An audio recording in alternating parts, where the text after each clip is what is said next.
हमारा channel subscribe नहीं किया तो अभी सब्सक्राइब करें और बेल आइकॉन को क्लिक करके हमारी लेटेस्ट वीडियोस के बारे में अपडेट जानें। Hello my dear students, 12th class के लिए आगे हम बात करेंगे यूनिट 5.2। टॉपिक देखिए आज हमारा क्या है, ऑर्गेनाइजेशन स्ट्रक्चर। ऑर्गेनाइजेशन का स्ट्रक्चर कैसे तैयार किया जाता है, उसमें फंक्शनल यानी काम किस तरह से होता है एंड डिविजनल, और कैसे उनको अलग अलग डिपार्टमेंट्स में डिवाइड किया जाता है, ये सारी चीजें आज हम इसमें पढ़ेंगे। मेरी लास्ट वीडियो जो इससे पहले मैंने बनाई है, ठीक है, उसमें आपने ध्यान से देखा होगा कि मैंने वहां पे ऑर्गेनाइजेशन स्ट्रक्चर के बारे में बताया था कि एक ऑर्गेनाइजेशन में स्ट्रक्चर उसी तरह से काम करता है जैसे कि हमारी बॉडी में ये बोन स्ट्रक्चर है, बिना हड्डियों के हम सीधे खड़े नहीं हो पाते, उसी तरह हमारे ऑर्गेनाइजेशन भी बिना स्ट्रक्चर के नहीं चल सकती। एक कहावत कही थी पीटर एफ ड्रकर ने, उन्होंने एक स्ट्रक्चर को लेके बात की है, द रॉन्ग ऑर्गेनाइजेशन स्ट्रक्चर, कि एक गलत organization structure will seriously impair business performance and may even destroy it. अगर हमने एक गलत ऑर्गेनाइजेशन स्ट्रक्चर को चुन लिया तो वो हमारे बिजनेस के कार्यों को खराब कर देगा या हमारे बिजनेस को भी खराब कर सकता है। पीटर एफ ड्रकर का ये मानना था। तो जब भी आप बिजनेस स्टार्ट करोगे उसका ऑर्गेनाइजेशन स्ट्रक्चर अच्छा होना चाहिए। ऑर्गेनाइजेशन स्ट्रक्चर में आप ये देखते हो कि आपके काम को किन लोगों से कराया जाएगा, किन किन डिपार्टमेंट से कराया जाएगा, जैसे purchase department, sales department, marketing department, ठीक है, अलग अलग डिपार्टमेंट में आपको एक स्किल्ड काबिल पर्सन आपको वहां पे रखना होगा जो आपके ऑर्गेनाइजेशन को स्मूथली हैंडल कर सके, ठीक है। It refer to that framework within which all managerial and non-managerial tasks are performed। ठीक है, स्ट्रक्चर में, ऑर्गेनाइजेशन स्ट्रक्चर में एक ऐसा फ्रेमवर्क रेडी किया जाता है जो आपके मैनेजरियल वर्क और नॉन मैनेजरियल टास्क दोनों को अच्छे से कर सके, ठीक है। मैनेजरियल लेवल में आपके 3 लेवल्स मैंने फर्स्ट वीडियो में बताए हुए हैं, आप चाहे तो मेरी प्लेलिस्ट में जाके वहां से देख सकते हो, टॉप लेवल, मिडिल लेवल और लोअर लेवल। और नॉन मैनेजरियल में क्या आ जाते हैं, आपके प्लेटफॉर्म पे काम करने वाले वर्कर्स, ठीक है। तो दोनों ही लेवल्स में, चाहे मैनेजरियल हो चाहे नॉन मैनेजरियल, ऑर्गेनाइजेशन स्ट्रक्चर की रिक्वायरमेंट पड़ती है, ठीक है। ऑर्गेनाइजेशन स्ट्रक्चर के बारे में हर्ले ने भी कहा था। हर्ले ने क्या कहा कि organization structure are pattern of relationship among the various position in a firm and among the various people occupying the position. देखो, एक बिजनेस में ना अलग अलग लोग अलग अलग पोजीशन पे काम करते हैं, तो उन्हीं सभी के बीच में अलग अलग एक्टिविटीज होती है, ठीक है। तो उनकी पोस्ट के बीच में और लोगों के बीच में, ठीक है, एक रिलेशंस बनाया जाता है जिसको आप ऑर्गेनाइजेशन स्ट्रक्चर में शामिल करते हो। आगे विलियम एच न्यूमैन ने भी कहा था कि organization structures deals with the overall organization arrangements in a enterprise. देखो, बिजनेस में जितने भी ऑर्गेनाइजेशन अरेंजमेंट्स किए जाते हैं, ऑर्गेनाइजेशन स्ट्रक्चर उसमें डील करता है। कैसे कि देखो, ये एक बिजनेस है, ठीक है, यहाँ एक ओनर है, ओनर के साथ साथ बिजनेस में और भी लोग होते हैं, अकेला ये पूरा काम तो नहीं कर सकता, इसलिए अपने काम को अलग अलग डिपार्टमेंट्स में बांट देता है। तो अलग अलग डिपार्टमेंट्स में बांटेगा, यहाँ परचेज डिपार्टमेंट, यहाँ पे सेल्स, यहाँ पे मार्केटिंग डिपार्टमेंट, ठीक है। अब इन पोस्ट पे जो व्यक्ति बैठे हैं तो वो एक मैनेजर पोजीशन पे है, ठीक है।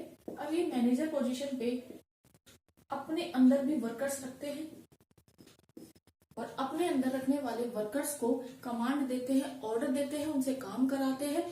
तो ये भी कहा जाता है कि एक मैनेजर अपने अंदर से 5 से 6 सबऑर्डिनेट या अपने जूनियर अधिकारी हैंडल कर सकता है एक ही टाइम पे, ठीक है। तो आगे हम चलेंगे design form types of organisation structure, कि ये किस तरह से डिजाइन किया जाता है। इससे पहले वाली वीडियो में मैंने आपको बताया था कि फॉर्मल ऑर्गेनाइजेशन और नॉन फॉर्मल ऑर्गेनाइजेशन क्या होती है। 5.1 यूनिट थी, ये 5.2 यूनिट है, आप प्लेलिस्ट से देख सकते हैं। तो फॉर्मल ऑर्गेनाइजेशन जहां पे रूल्स रेगुलेशन सभी फॉलो किए जाते हैं और वर्कर्स के बीच में फॉर्मल रिलेशनशिप होती है, इसको मैंने चारों पार्ट्स को फॉर्मल ऑर्गेनाइजेशन में ही रखा था, ठीक है।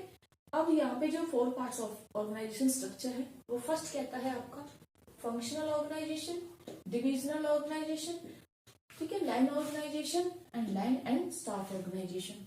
ये 4 पार्ट्स में डिवाइड किया जाता है ऑर्गेनाइजेशन के स्ट्रक्चर को। बेटा 12th क्लास में आपके ये 2 स्ट्रक्चर सिलेबस में नहीं है, नॉट इन सिलेबस, ठीक है, लेकिन मैं फिर भी इनकी मीनिंग बता देती हूँ। फंक्शनल ऑर्गेनाइजेशन क्या होता है कि पूरी ही ऑर्गेनाइजेशन में एक प्रोडक्ट बन रहा है, ठीक है, तो उसके लिए सभी वर्कर्स के बीच में या सभी को अलग अलग डिपार्टमेंट्स में बांट दिया जाता है। परचेज डिपार्टमेंट अलग हो गया, मार्केटिंग अलग हो गया, सेल्स अलग हो गया, रिसर्च डिपार्टमेंट अलग हो गया, तो पूरे ऑर्गेनाइजेशन को उनके काम अलग अलग बांट दिए जाते हैं। लेकिन अगर यहाँ पे देखो, यहाँ पे सिर्फ वन प्रोडक्ट को ध्यान में रखते हुए, ओवरऑल वन ही प्रोडक्ट था हमारे पास, जिसको ध्यान में रखते हुए हमने सारे डिपार्टमेंट में बांट दिया। लेकिन डिविजनल ऑर्गेनाइजेशन में यहाँ पे मान लो कि 2 प्रोडक्ट है, एक मान लो कि हम मेटल से बना रहे हैं, ठीक है, और एक हम प्लास्टिक से बना रहे हैं। तो मेटल से जो हम सामान बना रहे हैं उसके लिए हमने परचेज डिपार्टमेंट अलग रखा हुआ है, सेल्स डिपार्टमेंट अलग है, रिसर्च डिपार्टमेंट अलग है, वो मेटल को लेकर रिसर्च करेगा।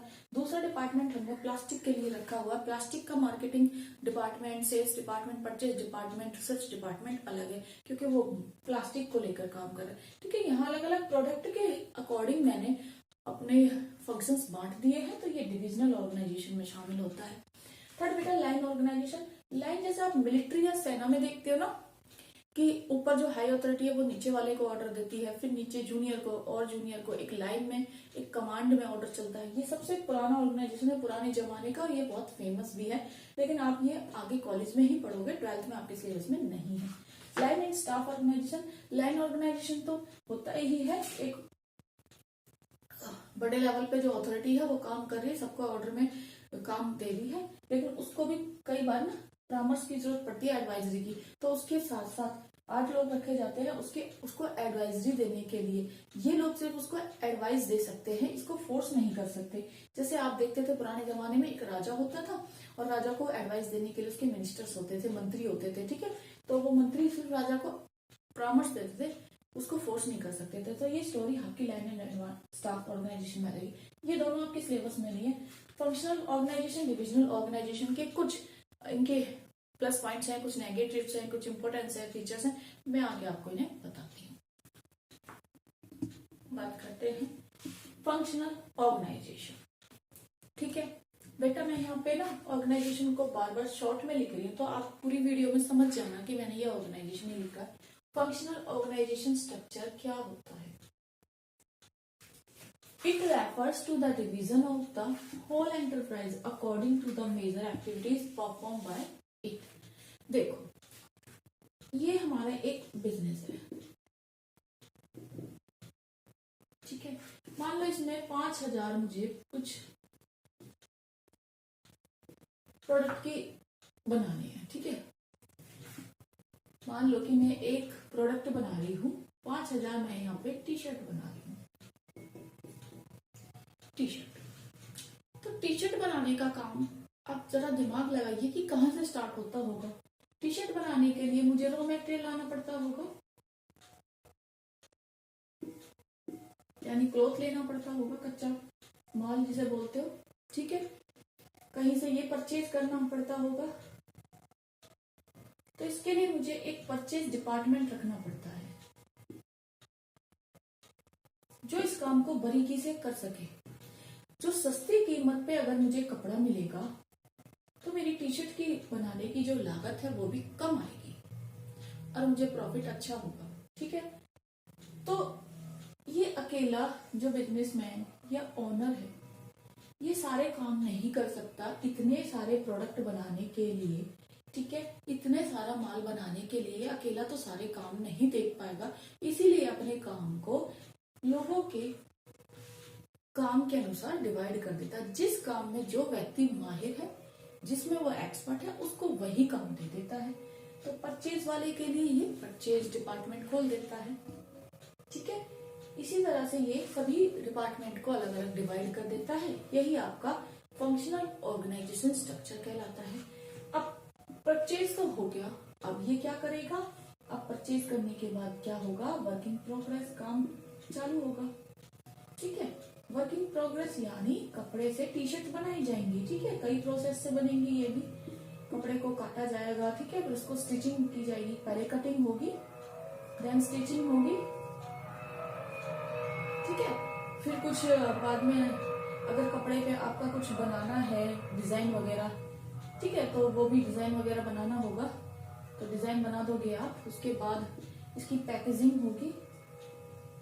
ठीक है, पैकेजिंग के बाद आप इसको डिस्ट्रीब्यूट करोगे।